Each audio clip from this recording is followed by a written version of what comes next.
Back on the Boulevard, Thursday, May 23rd. As always, here to prove to you there is no such thing as football season.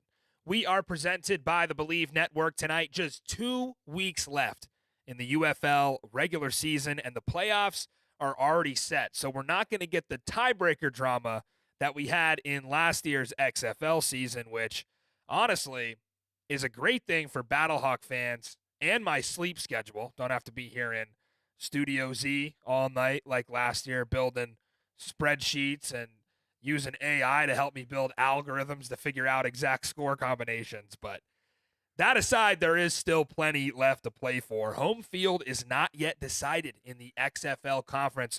We'll lay out all the scenarios for you, from the Battlehawks clinching the entire playoffs at home, what they need to do, to San Antonio potentially still having a shot to host the playoff game in the Alamo Dome as the 1 seed. Let's go ahead and welcome in the producer, director, and owner of Studio Z, Chris Zook. Zook, something we weren't able to pull off last year is get a Seattle Sea Dragon on the show. I might have to make that up to you tonight. You still didn't really get a Seattle Sea Dragon This on counts. the show. This counts. You're going to count it? Still counts. I mean, that's fine. Yeah, man. It's the Battle Dragons, right? Clearly, I'm rooting for the guy, right? Hey, you got the same first name, too. There's a hint for you, even though I'll give it away in about 30 seconds. But right. Zook will love it tonight. We won't talk about the Sea Dragons with him, of course, because, nothing to talk about with them, but there is some things to talk about with our guests. On tonight's show, a name popped back up on our UFL radar this week that you may have forgotten about, and that's Chase Garbers. We're going to get into how his potential return might affect things. We also have, like we said, home field up for grabs in that XFL Conference, and St. Louis potentially without AJ McCarron again. We'll get into that and what Coach Beck said today about the status of his star quarterback. We also have Chris Payton-Jones of the St. Louis Battlehawks, the former Seattle Sea Dragon. And don't forget, guys, we still have a XFL USFL rivalry to settle. The season series is deadlocked at 7 games apiece, so a best of 3 games will decide it. It's going to come down to Birmingham, San Antonio on Saturday, DC, Memphis on Sunday, and then the UFL title game. So that should be exciting. As always, we'll give you our winners for Week 9. Just because the playoffs are locked up doesn't mean we're going to stop making you money. So drop us a like if you're with us on YouTube. Go ahead and subscribe to the channel. If you're with us on Twitter or X, thanks for being with us. Hit us with that retweet. Let's take a quick glance, Zook, at our standings for UFL Week 9, and the playoffs are locked up. Like we said, Birmingham at 8-0. Technically the 1 seed. However, if they were to drop to 8-2 and Michigan was 8-2, and you want to know who would get the 1 seed in that case, well, Michigan would have a lot of work to do in the 4th and 5th tiebreakers. We're going to get into a strange scenario where the UFL actually had to give Birmingham a home field advantage regardless of who gets the 1 seed there, but it's safe to say they will finish at 1. So Michigan is 6-2. Memphis and Houston are 1-7. On the XFL side, the Battlehawks holding strong as the 1 seed currently with wins over each team in the conference. San Antonio's loss to DC at 6-2 is keeping them in 2nd place currently. DC is 3-5 and eliminated from the playoffs, and the Arlington Renegades are 1-7. Speaking of those Renegades, let's lead Week 9 off at the UFL Hub in Arlington. This is an XFL Conference rematch from back in Week 2. It's the Battlehawks at the Renegades. St. Louis, the 3-point road favorite here, although they won't be traveling because they are in the Hub. This is actually the first time all season that Anthony Beck's club will get to stay home in Dallas at HQ and play in Choctaw Stadium. Total for this one is at 46. Forecast looking like 90 and windy with a slight chance of a thunderstorm, but not anything you really have to worry about. If you remember all the way back to that first weekend in April, it was the Battlehawks not only setting the spring football single game attendance record, but they gave that crowd a show. It was a game-winning field goal from Andre Schmidt, walk-off 27-24. So when we look at this one, it's a little bit different of a situation because St. Louis was at full strength with AJ McCarron back then. Now word from Anthony Beck is that AJ is progressing nicely and he will be reactivated, but as QB2. Now, presumably, that means that Manny Wilkins, who started last week in the win against DC, will get the go again here. Regardless, I think whether it's Wilkins or maybe McCarron feels better in warmups and gets the start, I don't think that's going to happen. There's really no reason to rush him back. But regardless, it's a pretty favorable matchup for either quarterback. Renegades are a bad pass defense, ranking 7th in the league. They're straight off a thrashing by the San Antonio pass game. I think the Brahmas racked up over 300 yards on them. They had a ton of yards in the first half. They just could not stop anybody. And I think a guy like Wayne Gallman, who really showed out last week against DC, making plays on the ground. He scored a touchdown. He had a big screen pass that he took 38 yards on that last drive that set St. Louis right up on the short porch. And he made a huge tackle on special teams on a fake punt that could have given DC some momentum. So I'm thinking of Anthony McFarland last week against Arlington and how he was able to be kind of a threat as a running back and do it all through the air and on the ground. I see the same with a guy like Gallman. I'm just not sure that the Renegades have the defense here, even if it is Manny Wilkins. I mean, the Battlehawks are dropping 28 a game this year as their average. So with Wilkins, they dropped 26 still, and that was a weird box score that they had against DC because they didn't have barely 100 passing yards. And if you looked at just A versus B, you might say, oh, well, Team B, which would have been DC, won that game in the box score. Well, it didn't matter because St. Louis was very efficient in the red zone, and Wilkins made enough plays to win them that game, and he also protected the ball, right? That was the biggest thing, no turnovers. So this Renegade defense is limping.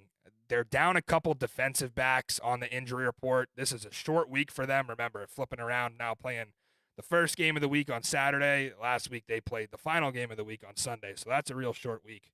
And really every team has had major success running the ball against the Renegades defense. If you remember back in week 2 from the game we're showing you now, Mateo Durant, who's on the IR now, had the breakout game going over 100 yards against this defense.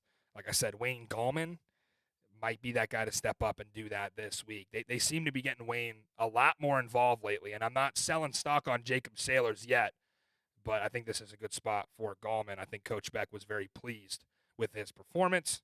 But again, the keys to this offense are in the hands of Manny Wilkins, which is very interesting. Not something that many people expected to happen down the stretch here. And, here we are. If you're a Battlehawks fan trying to lock up home field this week and you don't have your starting quarterback, and it's like, last year you had some stress at the end of the season trying to figure out, are we in, are we out? Now you're in the playoffs, but of course you want to have the whole thing at home. So you're wondering, can Manny Wilkins get us there? It's also worth keeping an eye on Ja'Cour Pearson and Marcel Aitman. Both of those guys who missed last week's game. Aitman actually has COVID. I saw that on the injury report, and, I think that explains why he was still active and dressed against Birmingham, but couldn't play.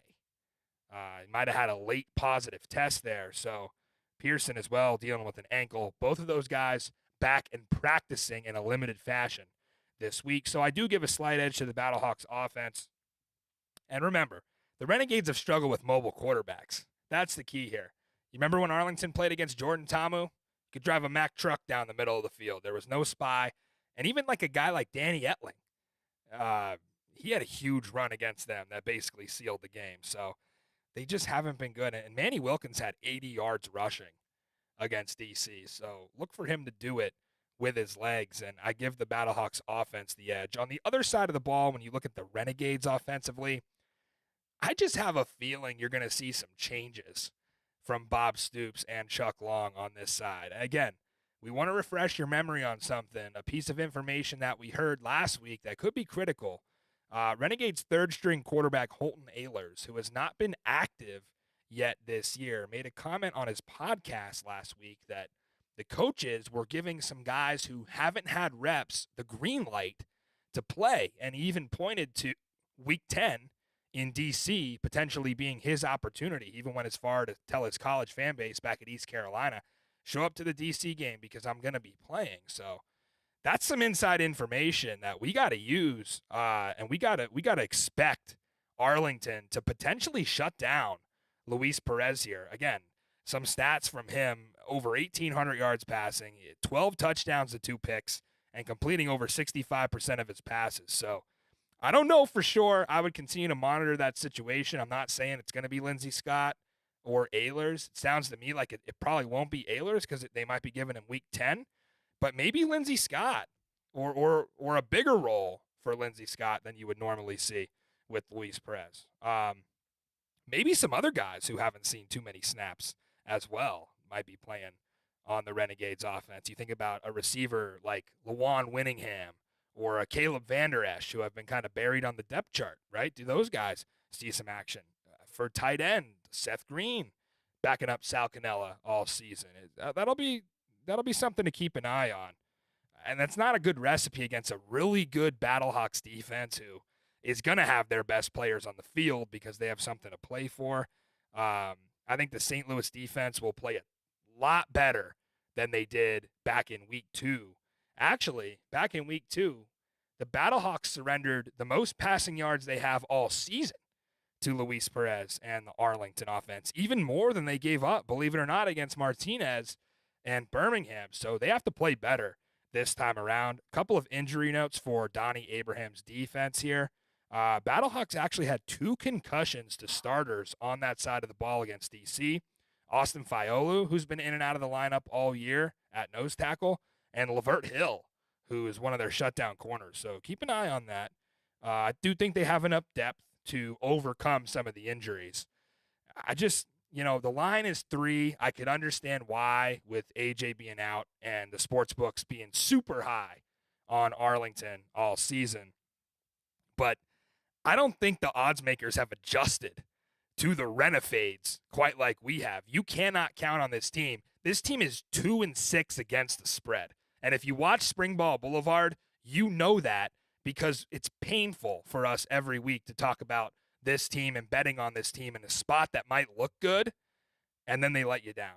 So they just don't cover as an underdog. Everybody overreacted to that blowout of Memphis, thinking here's the Renegades, they're back, and they only last week had 65 yards on the ground. So Davion Smith was a non-factor. He actually got stuffed on a 4th and inches. He's right back to his normal self with like 2.1 yards a carry.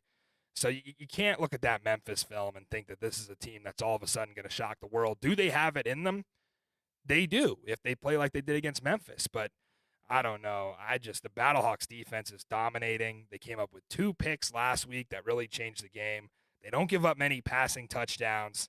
And I expect Arlington to really struggle to get to 20 here. So St. Louis is the pick for me here, Zook. I lean them to cover. And I'm not sure if you feel the same way. I just can't lock it in without AJ because I don't think Manny Wilkins is a capable passer yet. Yeah, we'll see. I mean, he's dangerous with those legs. We talked about Sunday how fast he is. And we talked about Arlington being the Swiss cheese defense. Yeah. St. Louis is clearly better on both sides of the ball. And I think they do cover. And I'll be careful with this. I don't think even with AJ, the line would change that much. I mean, they're still winning straight up, right? Yeah, I think if AJ was the starter, it'd probably be like a 5.5 or 6. I think we'd see a similar movement that we did last week. It's interesting because it's almost like a chess match. On one end, you have Manny Wilkins, but on the other end, how much are we putting into what Holton Ahlers said about the staff giving some other guys reps? Because it would make sense to do that for Arlington at this point in the season. Sure. I mean, I just don't see – I think AJ doesn't see the field unless it's close in the end. Yeah. And they want to bring him. Even that's tough then. He needs to rest. He really does. I just don't think we're going to see him. But Yeah, I he's guess clearly healthy enough to be QB2, right? I'm more interested. I think it's a pretty big lock that Manny Wilkins will start after what Coach Beck said. But I'm more interested if Luis Perez is going to start this game, or if you're going to see Lindsey Scott Jr. out there all of a sudden and think, wait a second. Yeah. So if you're going to take Arlington +3, first of all, you're a maniac. Second of all, make sure you know who the quarterback is, because that could be a problem. What is it? +3? Was the odds on that? You can get 150 on the money line, I think. Ugh. So yeah, you don't. Not worth it. No, not at all. Maybe like +400. Odds makers, we figured out where they are in Arlington. They're way higher than they should be every single week. They did not cover against San Antonio either. Moving on to Saturday afternoon, this is one of 3 games in the Lone Star State this weekend, and really the best game on the slate by far this weekend. I think some of you are sleeping on this matchup, including the odds makers. It's the unbeaten Stallions and the Brahmas. Birmingham is an 8.5-point road favorite here. The total also pretty low for 2 good offenses at 44.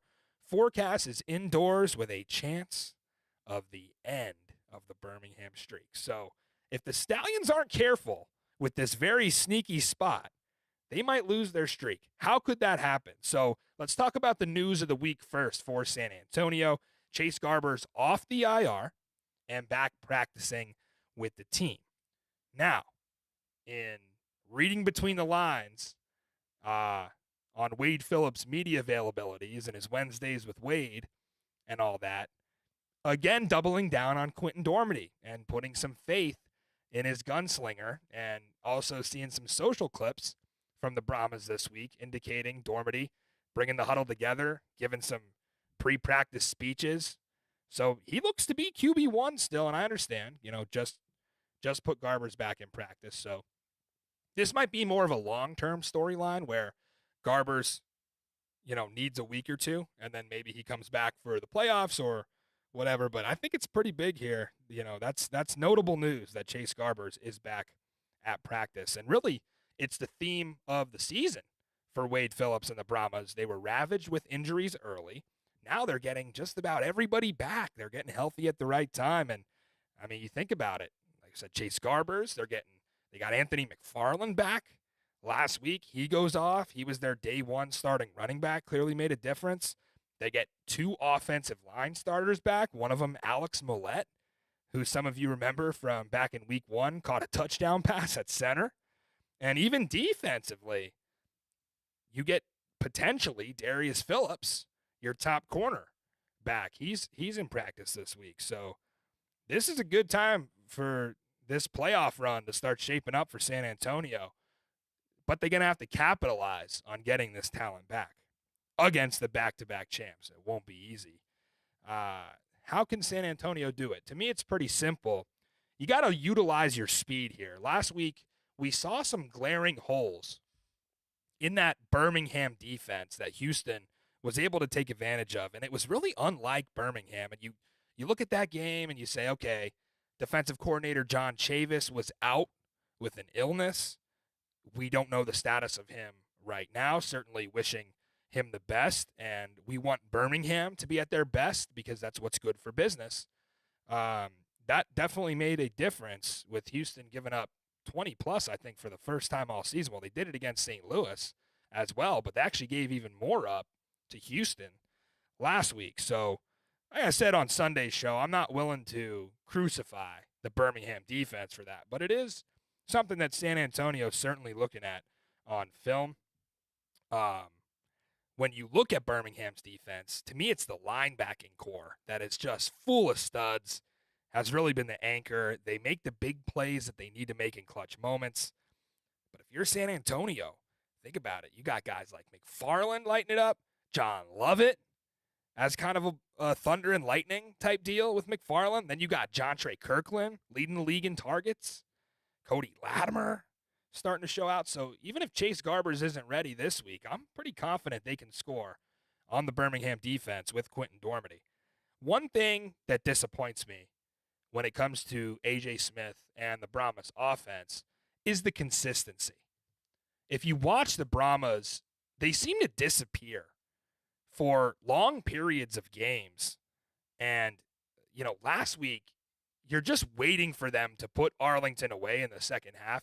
They couldn't do it. They didn't score a single point. And some of that was on Ryan Santoso, who missed 2 chip shot field goals down the stretch. But you got to do better than that. Even 2 weeks ago against Houston, they couldn't put the Roughnecks away late in that one. They needed a sort of a miracle situation at the end. So they've got to start sustaining drives. But I know any A.J. Smith offense has one in them to be explosive, and I'm counting on them to get 24 to 28 points on the board against Birmingham. So I give a slight edge to this offense, but they got to be better on third down. They are just 36% on third down this year. You've got to do better. Got to get closer to 50. Let's look at the Birmingham offense now up against the Brahmas defense. A hell of a matchup. This is going to be the biggest test that San Antonio's defense has faced thus far since, week 3 against the Battlehawks. And they didn't pass that one. They gave up 31 to AJ McCarron and co. And they were a little banged up sort of at the midseason point there. And, even in the loss that they took against DC, they were missing their top 3 corners. The D-line has been shaken up at points. And really, the heartbeat of this defense for San Antonio has been the linebackers. And when you're going against a guy like Adrian Martinez, that's important. AJ McCarron said himself, I like playing against San Antonio's linebackers because I feel a raised level of competition. Well, that's going to be Adrian Martinez this week. Plus, for the Brahmas, a guy like Jordan Mosley at safety is leading the UFL in tackles. So you could look at that one of 2 ways. You don't really want your safety maybe leading in tackles because that means a lot of people are getting to the second level of defense. But if you watch Mosley on film, it's not the case. He's flying up and he's playing run defense and he's stopping guys in the gap and he's looking real good. So I don't know. Even with those guys, I don't see how you hold Birmingham to under 30. I mean, you could point to the DC game.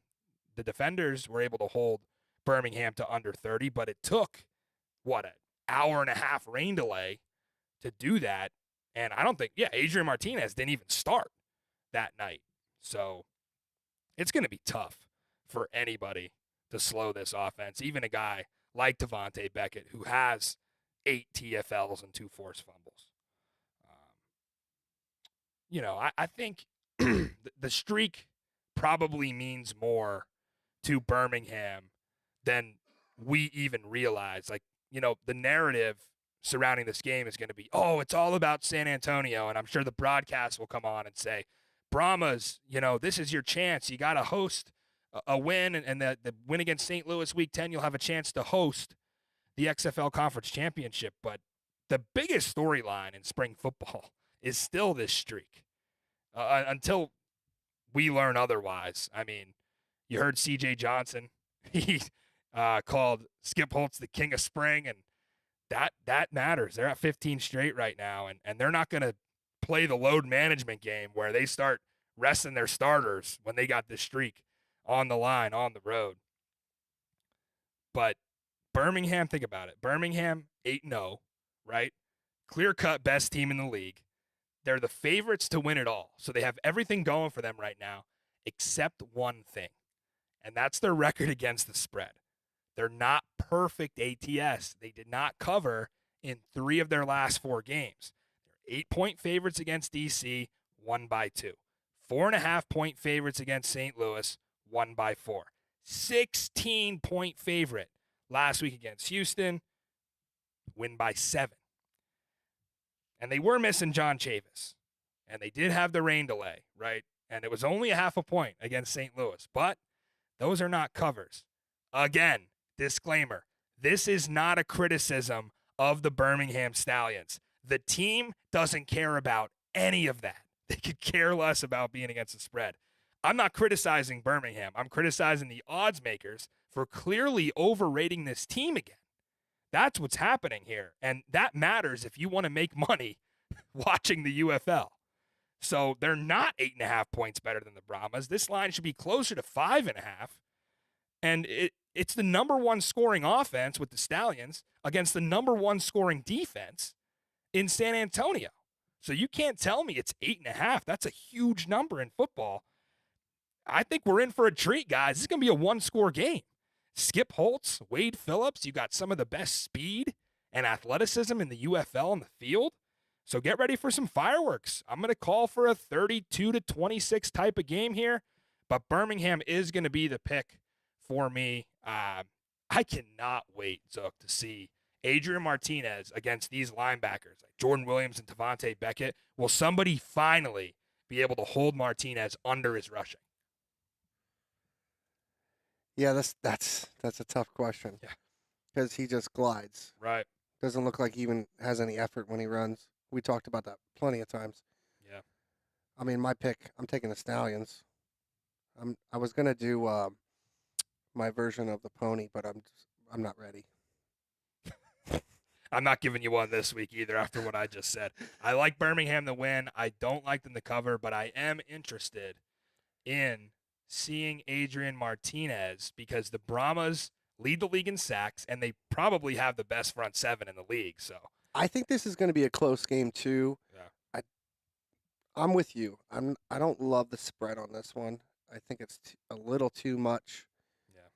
And San Antonio has something to prove. So, like, my question to you would be, if you're San Antonio and you come out and you actually beat Birmingham, does that send a message to St. Louis?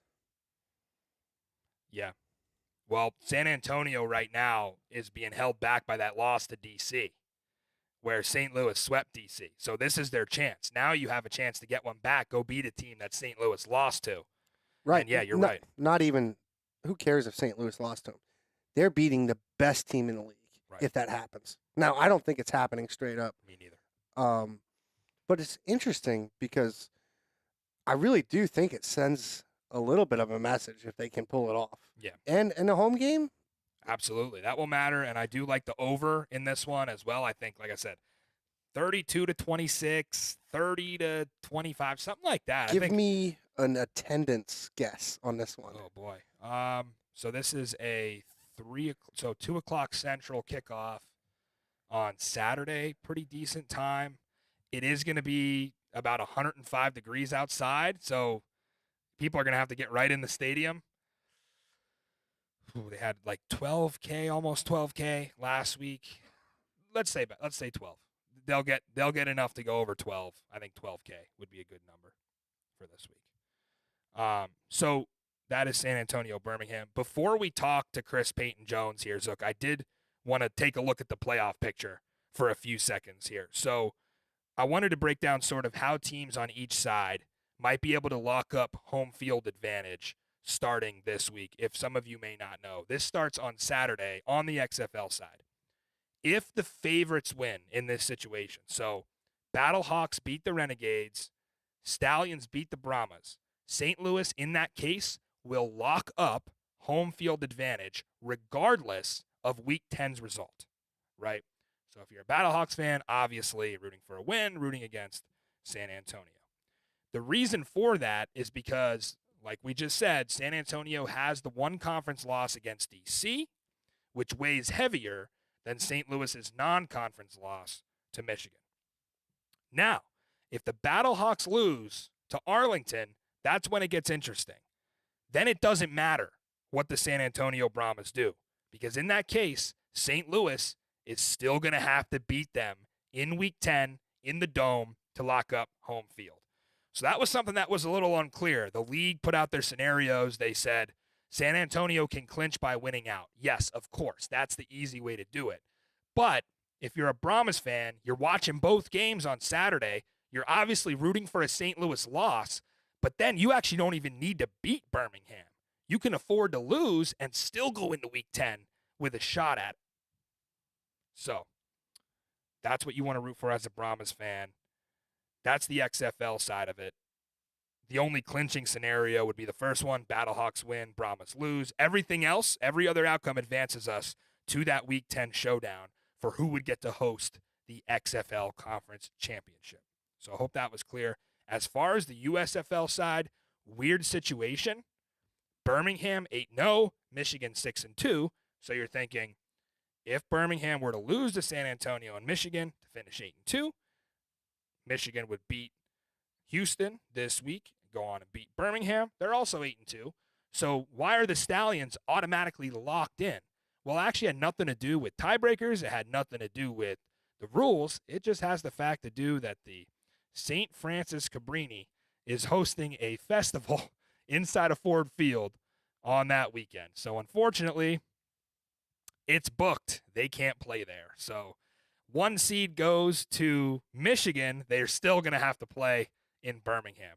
Now, the good news for Panthers fans, you had about a 0.01% chance of getting the one seed because you'd have to win out and you'd have to get the tiebreaker, which you're way behind in Birmingham's points for. You're right there with points against, but they've scored way more than you. So you would almost need miracles, them to basically be shut out against San Antonio, and then you would need to beat them by 2 or 3 touchdowns in Week 10. So either way, it probably wasn't happening. But we want to cover all the scenarios. The USFL title game is locked in Birmingham because of that scheduling conflict. So that's out the door. But for the XFL side, it'll get interesting. Now that that's all out of the way, why don't we go ahead and talk to Chris Payton-Jones of the Battlehawks.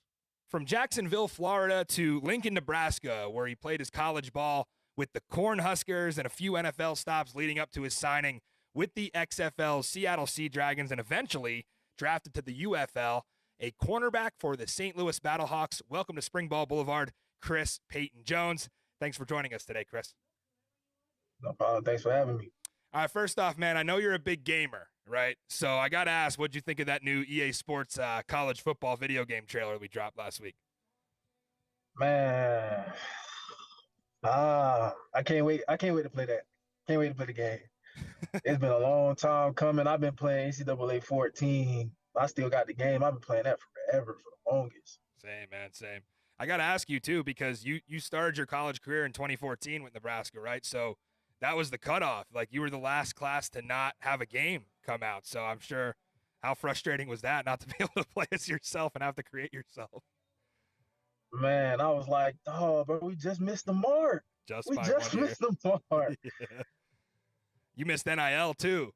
That's something that after you graduated just happened. So you really missed the good college window. Definitely did. Yeah. All right, we'll get a little bit in your pro career now. Some trips to the NFL for about 4 years. Then you become a staple in spring football with that Seattle Sea Dragon defense last year in 2023.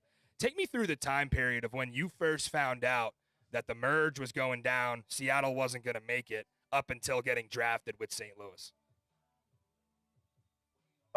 When I found out that we wasn't the Sea Dragons and we wasn't gonna be there no more, I was just kind of like, dang, man, I wanted to get back with the guys again. And I know having that team back again in the same system for 2 years in a row, it was gonna be great. So it was kind of a bummer.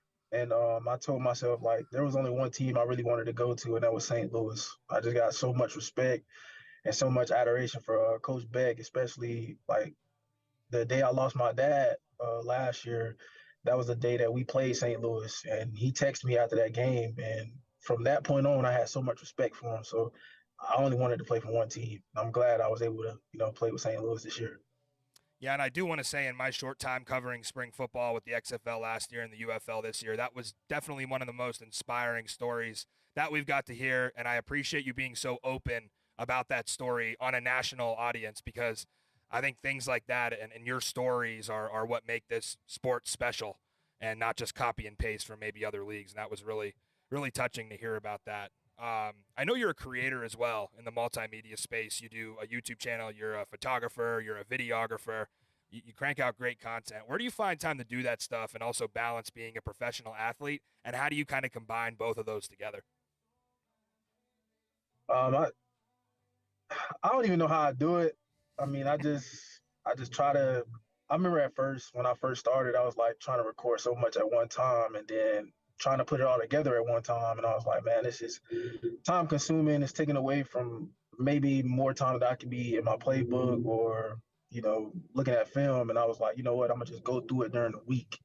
That way I take piece by piece and then put it all together. And then by the time we go to a game and then I come home, it's easy to put the game time that I was away together with the stuff that I've already finished throughout the week, and then I'm able to push that out really fast. Yeah, we definitely need stuff like that after Destroying went down and obviously had a full season of content planned for Day in the Life of UFL. It's cool to see you and some other guys step up and really show, hey, he might not be around anymore in the hub, but we still have guys in here that are documenting our lives and talking about and making YouTube videos. So I thought that was cool. We covered your background a little bit. I want to jump into the present. You're the top corner right now on the #1 pass defense in the league, and the numbers have been insane. You guys are only giving up about 150 yards a game. You have 8 picks, which leads the league as a unit. It's just been impossible to throw on you guys, and you had two, as a secondary, 2 huge picks that swung the whole game against DC last week. What's working so well for this secondary? Just us, everybody trusting each other and just playing together. We definitely had to respond to after we played Birmingham. Like we just didn't. I feel like we just didn't play together as a whole, not just the secondary, but just as a whole defense. We didn't play together. And once we play together, I mean, it's just unstoppable. Everybody is clicking on one accord. In the back with us in the secondary, we trust everybody. We trust our abilities, and we just go out there each and every day and just make plays, hold everybody accountable. Yeah, you talk about playing together. It must be cool to play with guys like, Quinterio Cole, Austin Fiolu, Antoine Jackson. How's it been like running it back with those guys that you played with last year? Man, it's been great. Definitely being in the same room with those guys again. Like, it just makes it feel like, it's the Sea Dragons defense. It's not really, but I mean, it's just we all won now. We all are Battle Hawks now. I mean, last year was great, but now, I mean, we part of the Battle Hawks. We happy to be here, and we happy that we can contribute to this team. Absolutely. And getting to the task at hand, Renegades this week. And you guys still have a lot to play for. You win out and you're 8-2, you'll get the entire playoffs at home. So this is the first week you really don't have to travel, right? What's that like for your preparation on kind of a short week?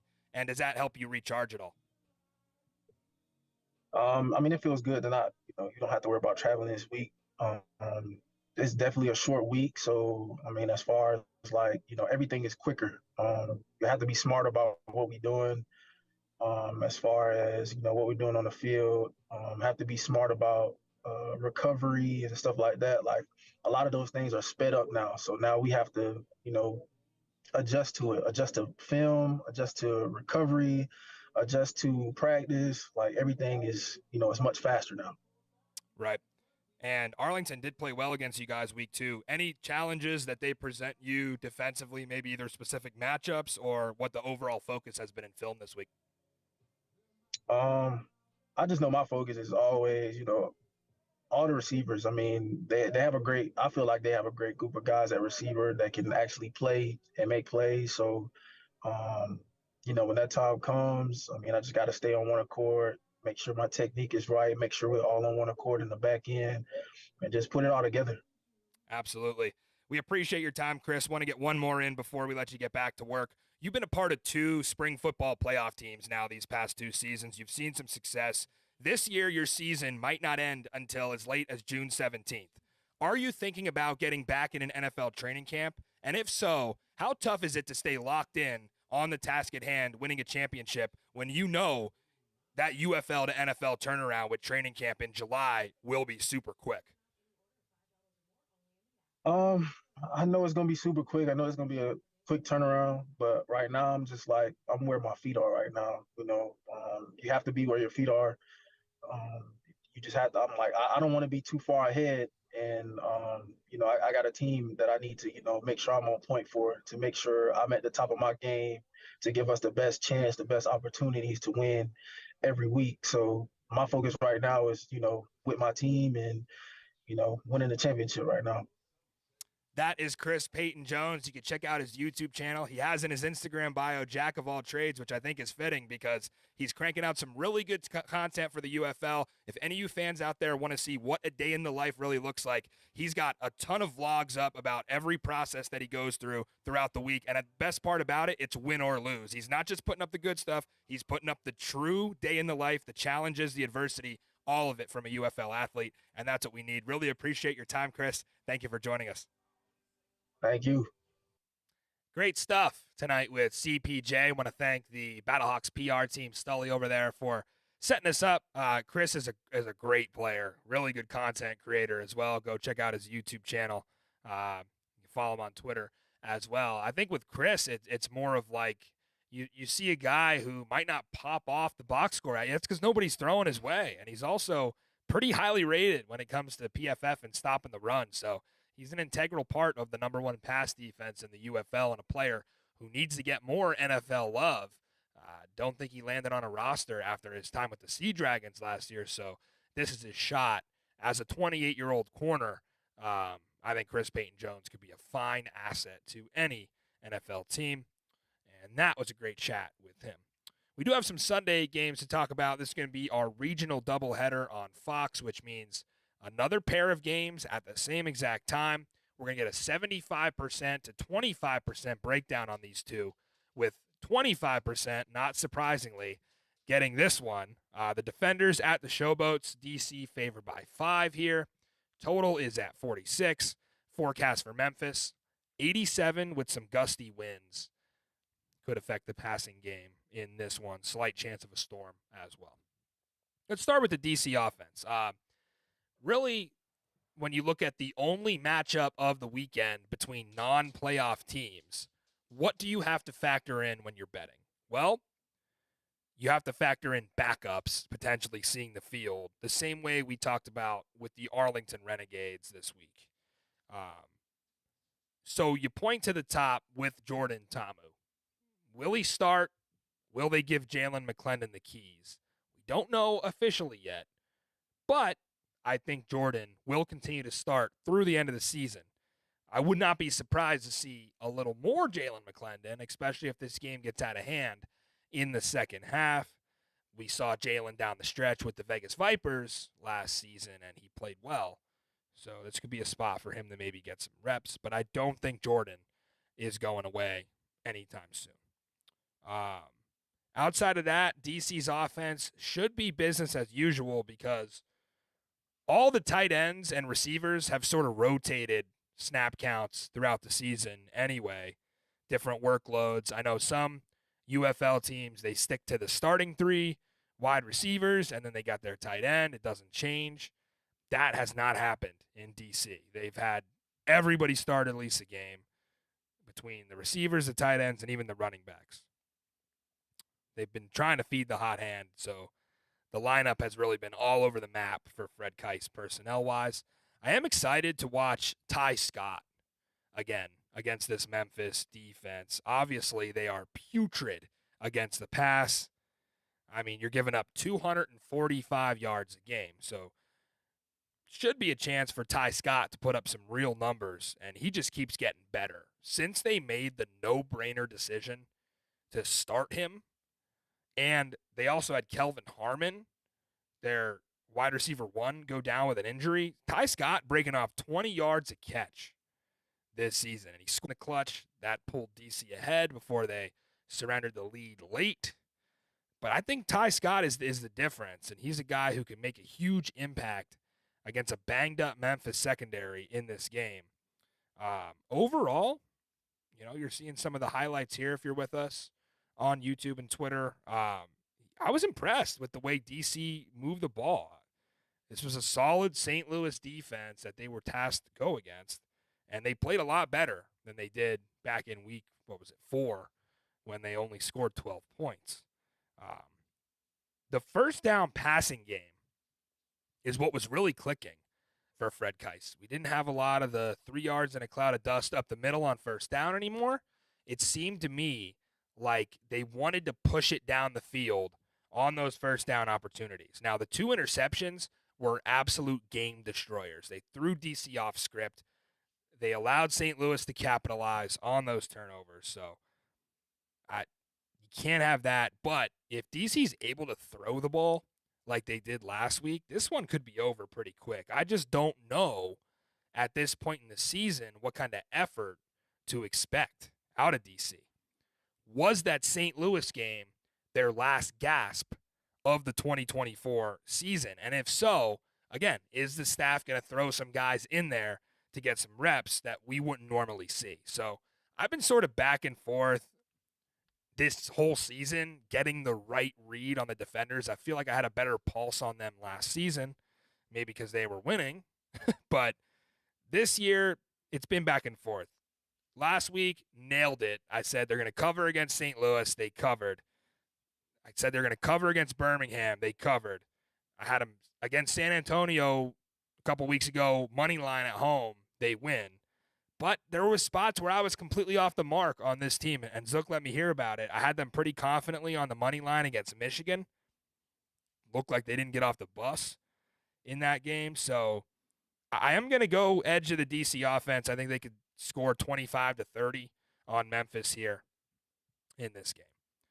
Looking at the Memphis offense, another team where it's going to be an interesting week from a quarterback perspective because DC actually is missing two members of the starting secondary, Michael Joseph and safety Santos Ramirez, both not practicing this week.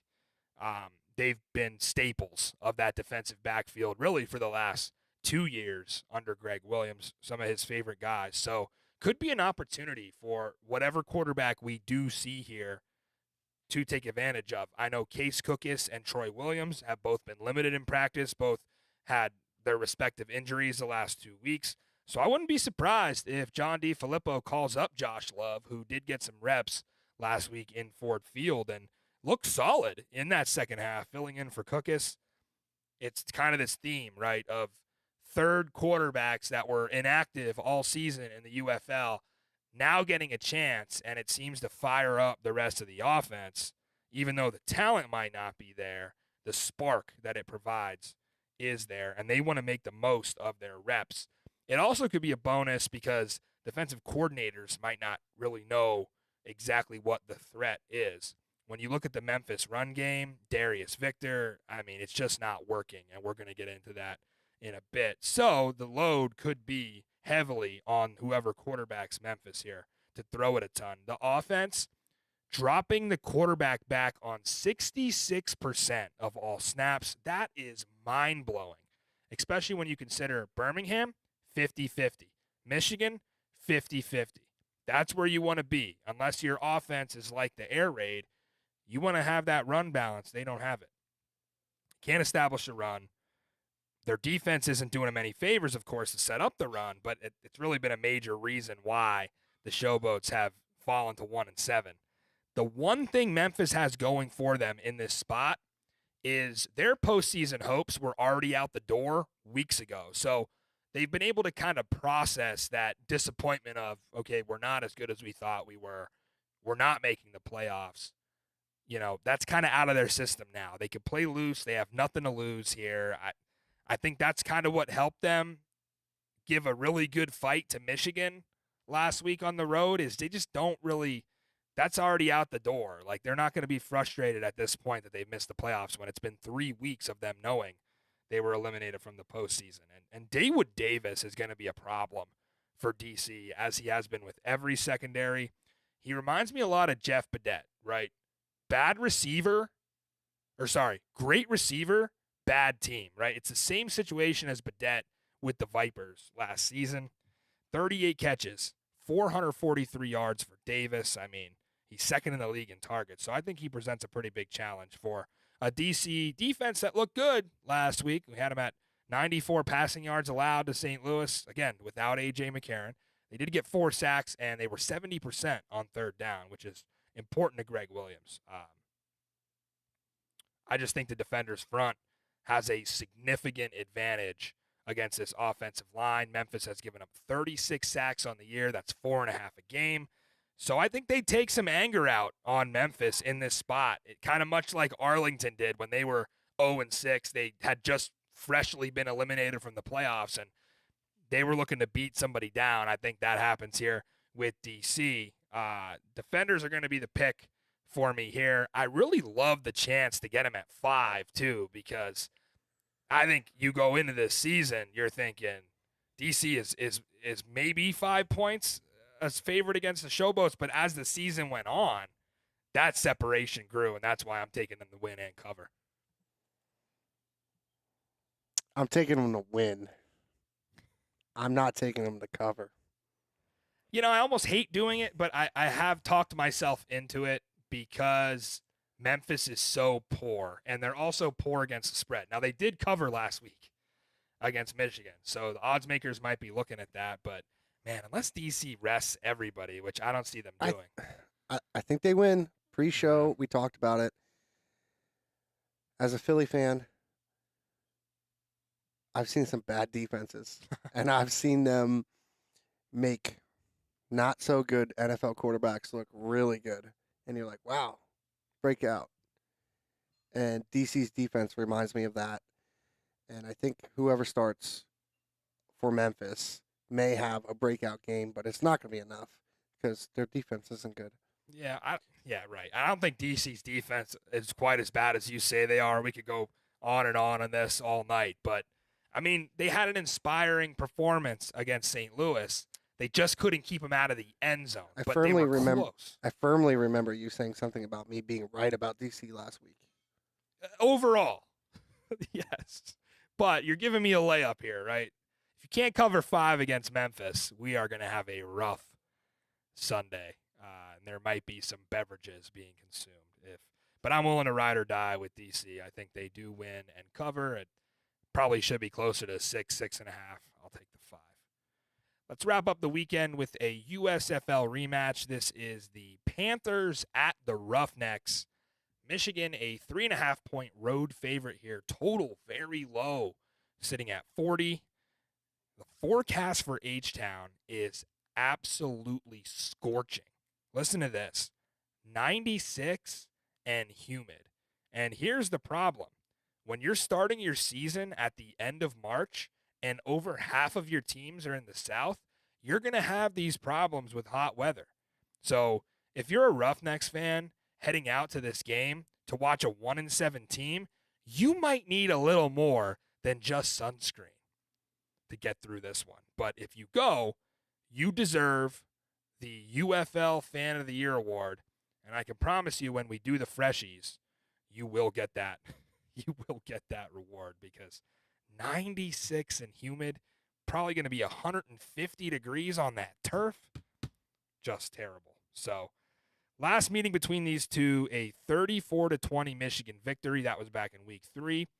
And EJ Perry was actually the trigger man for the Panthers back then. Now they've got 3 different ones at this point in the season. Danny Etling cleared and back in action. He's off the injury report. He had missed the last few weeks with that hand injury. Brian Lewerke and Bryce Perkins, in my opinion, stepped in just fine in his absence. The combo of those two able to lead Mike Nolan's squad to back-to-back wins. So if you are Coach Nolan this week, you got a big decision on your hands, and it'll be interesting to see what the quarterback rotation is. I guess I really wouldn't be surprised to see a combination of Danny Etling and Bryce Perkins, right? It's kind of what I'm leaning towards. Do that for 2 weeks before the USFL championship game, and then I think at that point, playing against Birmingham with your season on the line in the USFL championship game, that's when you want to decide on one player. I don't think you play both. I think Michigan would be better off deciding these next 2 weeks who it's going to be against Birmingham, which my vote goes to Bryce Perkins, but we'll see what happens the next 2 weeks. Quarterback really isn't the only position that Michigan has rotated a lot of guys at.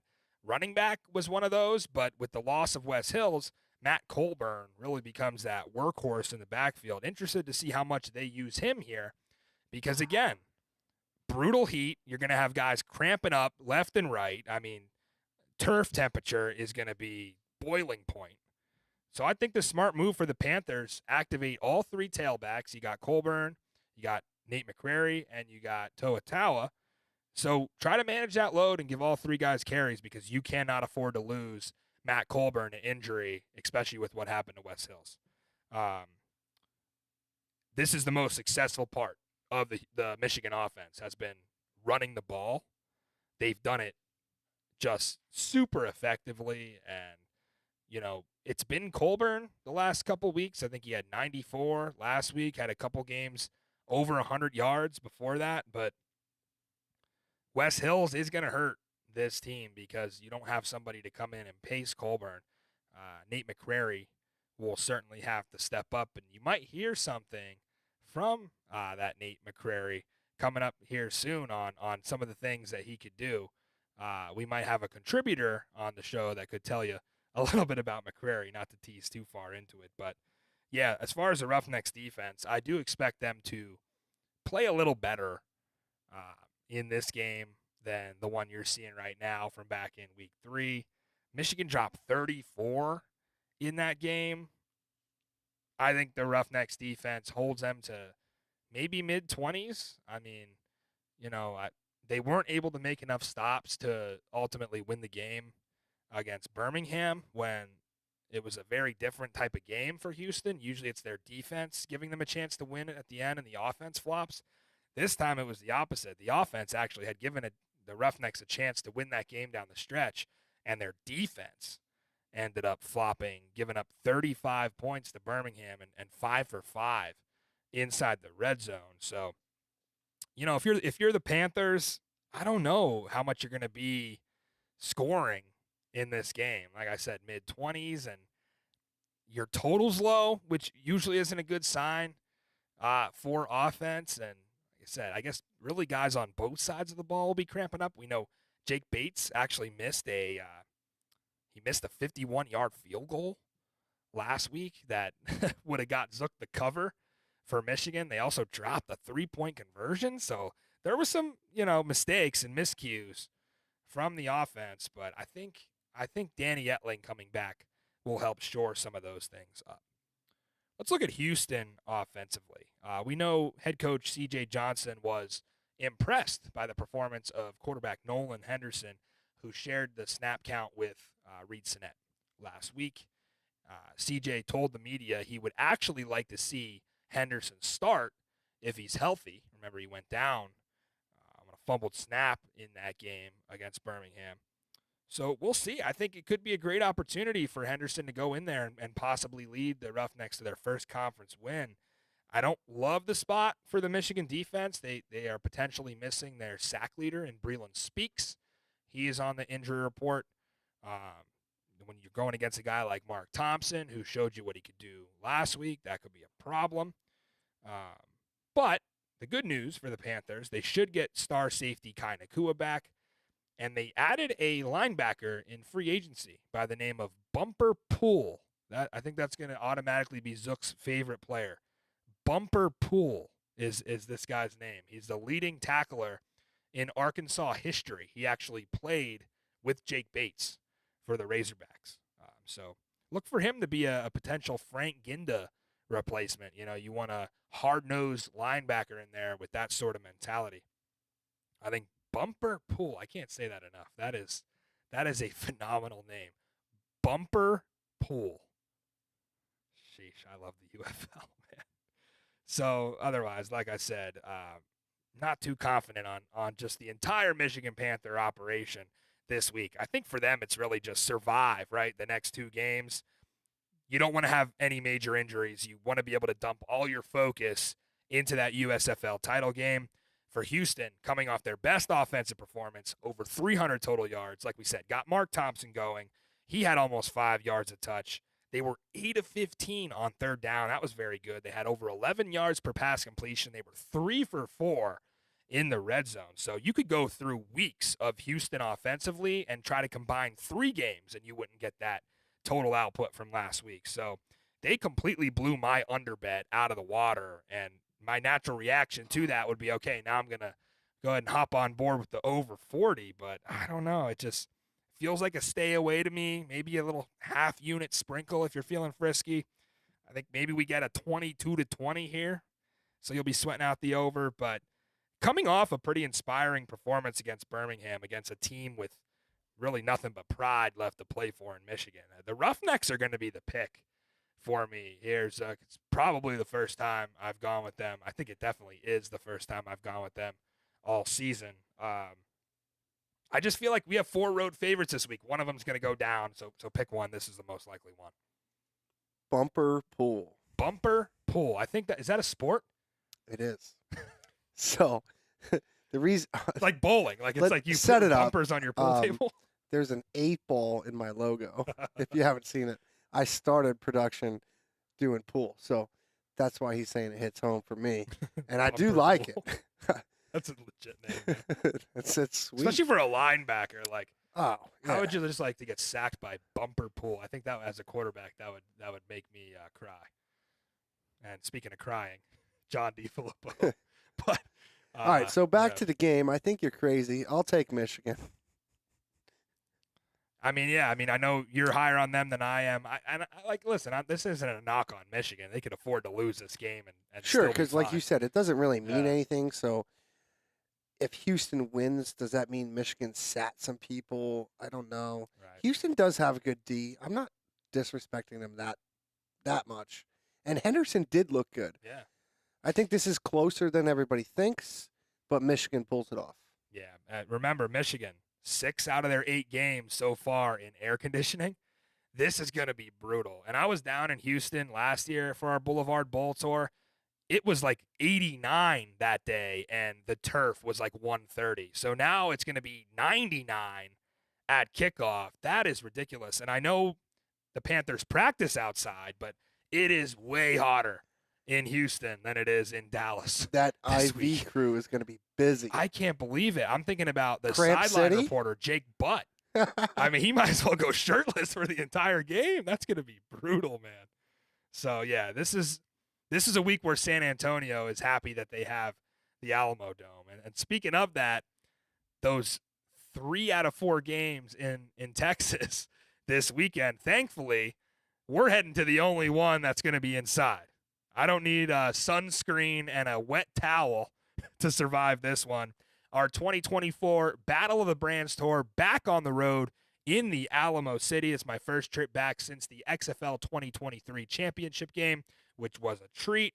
It's the unbeaten Stallions against the playoff-bound Brahmas, and it's the first ever Alamo Dome yellow out. So it's going to pretty much look like a sponge convention in the Alamo Dome. I'm not sure what to expect. The seats are blue there, so maybe a little bit of a contrast idea, but a yellow out. Wow. Is SpongeBob making an appearance? I hope Wade Phillips just comes out in yellow pants. I want yellow zip and yellow pants. This is the time. Remember the Super Bowl? And we were watching the SpongeBob broadcast on the second TV, and they were great. So hopefully Patrick shows up too. I'd love it. This is how you draw eyeballs, right, to the UFL. But yeah, I was looking forward to tailgating outside, and then I checked the weather app, and I found out it's going to be 105 degrees at kickoff in San Antonio. So the Bulls on parade, great fan base for the Brahmas. They travel everywhere. Hope to catch them inside the dome, because I can tell you right now, I'm getting out of my car and going right into the air conditioning. I am not walking laps around the Alamo Dome. So if you're going to be there Saturday, say hello. XFL and USFL knotted up at 7 in this Battle of the Brands series. So this will go a long way in deciding who comes out on top, and it might end up being decided in the championship game. All right, let's get on to best bets of the week. I'm going to start it off with the over in the Stallions and Brahmas game. Again, I think AJ Smith is always a fun bet when you're looking at an over. I think that this total is too low in the mid-40s, and I do respect both defenses. It could turn into a defensive slugfest, but again, you look at kind of the games in the series between Stallions, Brahmas, Battlehawks. Brahmas and Battlehawks 31-24. Brahmas and or Stallions and Battlehawks 30-26. We've just been getting high-scoring games between the best teams in the league. I think this is going to be one of them. Got the over 44. I'm also going to go ahead and lock in San Antonio at plus 8.5. Just a massive spread here. We are overreacting from an odds maker standpoint to the Stallions. They should not be an 8.5-point favorite. I think San Antonio will lose, but do enough to cover. And if they win the game, hey, that's even better for us. Then we really nailed it. I'm also going to go DC -5 against Memphis. That's at if we get that San Antonio win, XFL baby. We want to cut. We want to go to 8-7 in that game, and then hopefully DC doesn't blow it. DC might have the chance of the whole XFL on their shoulders if San Antonio wins. I don't like Saturday. your DC -5. I already told you. DC wins it by a field goal. Oh, come on. I'm just saying. I don't We like. need a 5-0 week. You should be rooting against me. I'm not rooting What, are you against betting you. on Memphis this week? I'm Crazy? not. No, I'm not rooting against you. I'm just telling you how I feel. Is that TPG I see on the screen? Oh, do we have a new? Oh, okay. We got a new better on the Boulevard. Surprising me a bit this week. So, the People's Gambler has earned himself a best bet. It only took him 9 weeks to do so, but we put him on the board. Now, some may be asking, well, is this just because Zook didn't want to make 2 plays, or are we actually trusting TPG? If you ask me, I trust him. I think he can help us get a 5-0 week. I don't hate the play. I hate the Memphis defense, so, but it worked for you last week. You were on the under with them, so It did. maybe he's taking a page out of your book there, Zook. I like it. I don't hate it at all. Yeah, anything that involves less points with DC, you love. So hopefully we can cash both and do some kind of weird double cover there. But what is your best bet this week, sir? I'm taking over 46 St. Louis and Arlington. I like it a lot, and you're right. TPG did get a bet because, listen, folks, I'm sick of being under 500. Last year, what made me successful at 7-3 regular season was I took 1 bet a week. Yeah. And I did my homework. I did my research. This is a stone cold lock. And it will get me to 500. So TPG, you are welcome for my second slot in the best bets. Go out there. I want to see 41-31 between St. Louis and Arlington. Let's just score the most points at any game all season. We need a 5-0 week, and I think bringing TPG on board can do just that. Speaking of the People's Gambler, he's also back with a DFS segment for Week 9.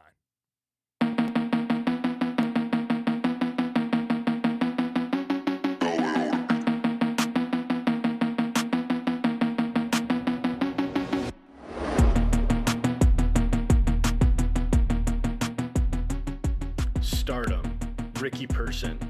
Person has been the absolute X factor for the Birmingham offense, accounting for 446 all-purpose yards this season. Even though he hasn't found the end zone since Week 6, he still leads the league with 6 rushing touchdowns, and I believe this is the week he finds pay dirt once again. Birmingham's run game will simply be too much for Wade Phillips and the Brahmas defense to handle, as Ricky will be running all over the Alamo Dome this Saturday afternoon. Start Ricky Person. Sit him. Sal Cannella. Friend of the show, Sal Cannella, got the Boulevard bump last week as he caught 9 passes for 87 yards and a touchdown. But his 3-game scoring streak will come to an end this week as he faces off against a Battlehawks defense who ranks number 1 against the pass. I'm sorry, Sal. As a Chicago native myself, I hate to do this to you, bud, but it's just not in the cards this week for you to get her done. Sit Sal Cannella. Sleeper, Nate McCrary. With the recent injuries to Wes Hills, McCrary moves into the RB2 spot for the Panthers, who are the second best rushing team in the league. But don't let DK fool you. McCrary is listed as out only because he was on the bottom of the depth chart and inactive the past 2 weeks due to non-injury related circumstances. Rostering McCrary is highly valuable for your DFS lineup this week, especially at the price of $4K, as Michigan has averaged 27 rushing attempts per game this season. Sleeper, Nate McCrary.